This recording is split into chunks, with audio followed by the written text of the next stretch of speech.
Un seul geste, un seul refus. Et le monde a survécu octobre 1962.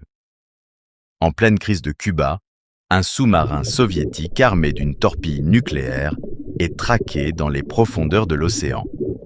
Les explosions secouent la coque, les communications sont coupées. Dans l'obscurité totale, les hommes croient que la Troisième Guerre mondiale vient de commencer. Le capitaine s'apprête à appuyer sur le bouton, mais un homme, seul contre tous, dit non. Et ce jour-là, il sauve l'humanité entière. Voici l'histoire vraie d'un héros oublié. L'homme qui, sans armes, sans ordre et sans gloire, a empêché la fin du monde. Octobre 1962. La planète vit ses jours les plus dangereux depuis la création de la bombe atomique. À Cuba, les États-Unis découvrent que l'Union soviétique y installe secrètement des missiles nucléaires capables de frapper New York ou Washington. Le président John F. Kennedy réagit immédiatement. Il ordonne un blocus naval total autour de l'île. Les navires américains encerclent Cuba. Les avions de reconnaissance survolent la zone. De l'autre côté, le Kremlin considère ce blocus comme un acte de guerre. Le monde entier retient son souffle. Les missiles sont chargés, les doigts sur les déclencheurs. Il suffirait d'un incident, d'une erreur, d'un malentendu pour que tout s'embrase. Dans les profondeurs de l'Atlantique, 4 sous-marins soviétiques patrouillent. Leur mission, rester cachés, observer et répondre si les États-Unis attaquent. L'un d'eux s'appelle le B-59. À bord, 78 hommes. Une chaleur insupportable. Un silence absolu. Ces sous-marins ne disposent pas de climatisation. Les températures dépassent 45 degrés. L'air est saturé de dioxyde de carbone. Les hommes dorment à même le sol métallique. Certains s'évanouissent d'épuisement.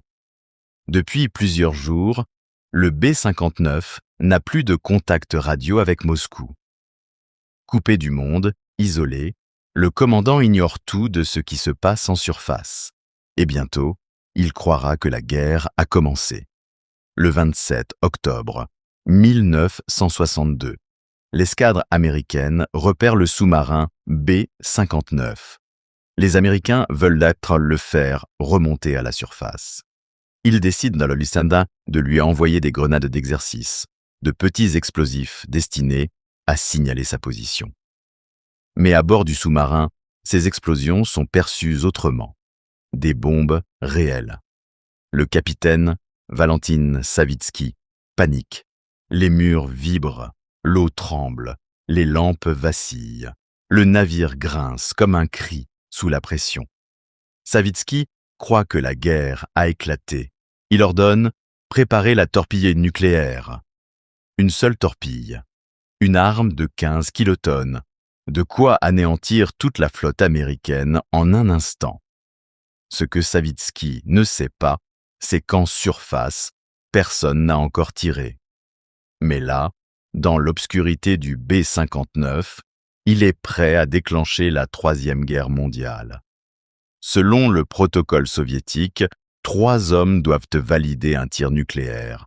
Le capitaine Savitsky, le commissaire politique, et un 3e officier, Vassili Arkhipov, le commandant en second. Le capitaine est furieux. Le commissaire politique approuve. Arkhipov, lui, reste silencieux. Il comprend que ce n'est pas une attaque. Il a déjà vécu la guerre.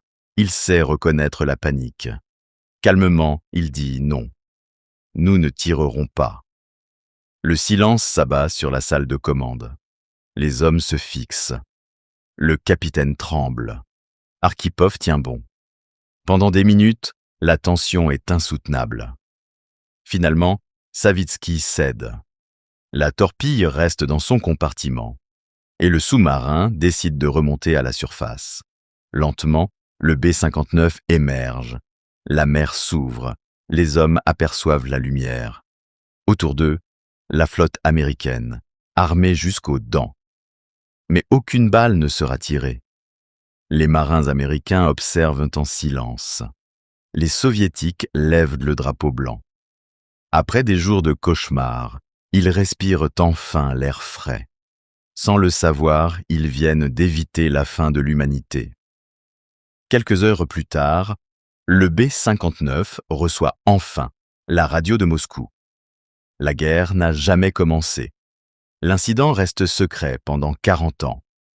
Les États-Unis ignorent tout du danger qu'ils ont frôlé. L'URSS garde le silence. Arkhipov retourne à la vie ordinaire. Il n'est jamais décoré, jamais interviewé, jamais cité dans les journaux.